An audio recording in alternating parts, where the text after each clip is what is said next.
Apa itu impian? Apakah ketika kita melihat mobil keluaran terbaru dan kita berkata dalam hati bahwa itu impian saya? Atau ketika kita lewat di rumah yang bagus, rumah yang mewah, dan kita berkata itu adalah impian saya? Apakah itu yang dinamakan impian? Bukan. Impian adalah segala sesuatu, entah besar atau kecil. Impian tersebut bisa membuat hati kita berdegup kencang ketika kita bisa membayangkan impian itu.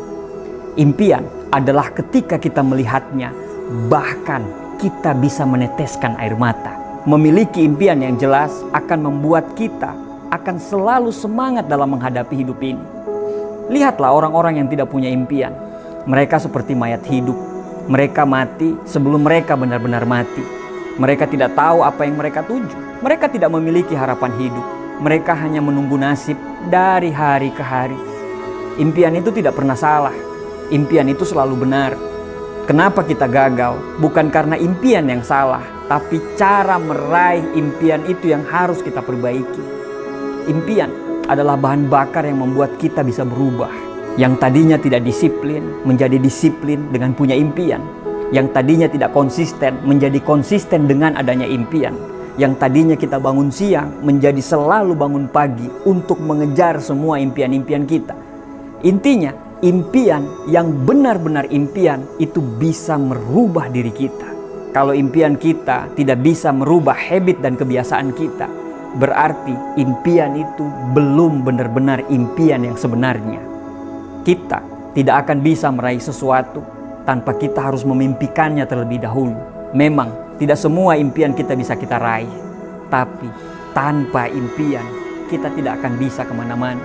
Impian adalah sesuatu hal yang kita tuju. Impian itu adalah tujuan dari hidup kita. Impian itu dibagi 3. Ada impian jangka pendek, ada impian jangka menengah, dan ada impian jangka panjang. Impian jangka pendek, misalnya kita mau melunasi hutang pinjol, atau mau ganti handphone, atau ingin membeli motor baru, atau yang lain-lainnya. Kalau impian jangka menengah, misalnya kita pengen beli mobil, pengen umroh, atau dan lain-lainnya. Kalau impian jangka panjang, mungkin kita pengen punya rumah yang harganya 2 miliar, pengen punya mobil harga 500 juta ke atas, pengen ke Paris, pengen sekolahkan anak ke Mesir, atau dan sebagainya. Tapi, ini yang kita harus bahas. Yang sering terjadi adalah, seringkali impian kita sudah dikebiri oleh pikiran-pikiran kecil yang selalu meragukan kemampuan kita sendiri. Apakah kita benar-benar mampu meraih impian tersebut? Dan parahnya, pikiran itu bukan pikiran yang datang dari luar, melainkan pikiran itu ada dalam pikiran kita sendiri. Saya ulangi, pikiran kita sendiri. Saat sudah membangun impian kita, tiba-tiba kita berpikir, bagaimana nanti kalau gagal? Bagaimana nanti kalau tidak sesuai dengan ekspektasi? Bagaimana nanti kalau jelek hasilnya? Bagaimana jikalau meskipun akan tetapi terus menggerogoti impian kita yang sudah ada? Lama-lama impian kita itu akan hilang bersama dengan besarnya ketakutan-ketakutan yang dibangun oleh pikiran kita sendiri. Tanpa kita sadari, kita sudah membangun ketakutan-ketakutan yang sebenarnya kita sendiri tidak tahu itu ketakutan apa. Kita selalu dikelilingi berbagai macam ketakutan, seperti takut ditolak, takut berpisah, takut kehilangan, takut penghinaan, takut ditinggal teman, dan lain-lain. Ketakutan yang selalu ada dalam pikiran kita itulah yang mencegah kita untuk mengambil langkah-langkah menuju mimpi kita. Seperti kita takut mengambil resiko dan tidak berani action. Akhirnya kita tetap dalam zona aman kita dan kita tidak pernah berani melangkah. Tidak berani memulai sesuatu adalah langkah awal yang akan membunuh semua impian-impian kita. Hidup tanpa mimpi bagaikan burung tanpa sayap yang tidak bisa terbang. Dan ketika kita ingin terbang tinggi setinggi-tingginya, kita harus memiliki sayap. Dan pastikan sayap itu bukan cuma sayap, tapi sayap itu harus benar-benar kuat. Sebenarnya tidak ada impian yang terlalu besar. Yang seringkali terlalu kecil adalah pikiran-pikiran kita sendiri. Ketika kita membatasi pikiran kita dengan keraguan, kita sama aja mengurung impian besar dalam penjara pikiran kita sendiri. Kita lupa bahwa kekuatan untuk mewujudkan impian itu ada dalam diri kita.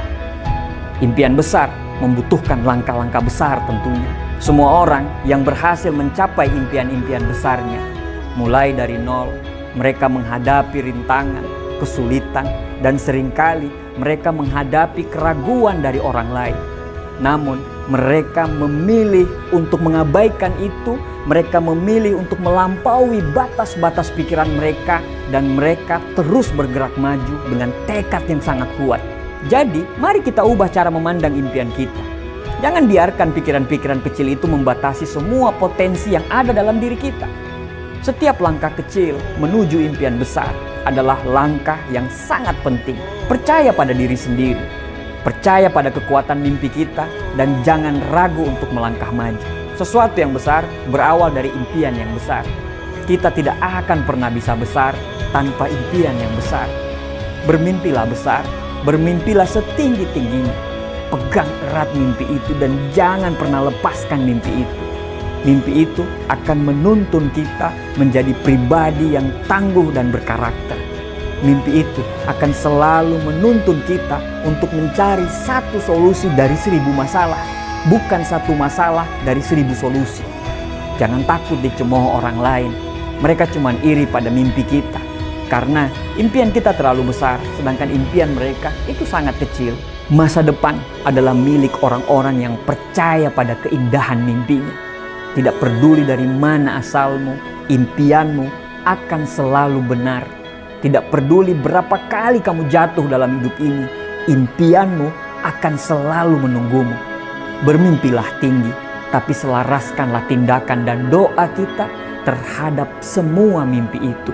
Jangan pernah takut bermimpi. Insya Allah Tuhan akan selalu mewujudkan mimpi-mimpi kita. Terima kasih.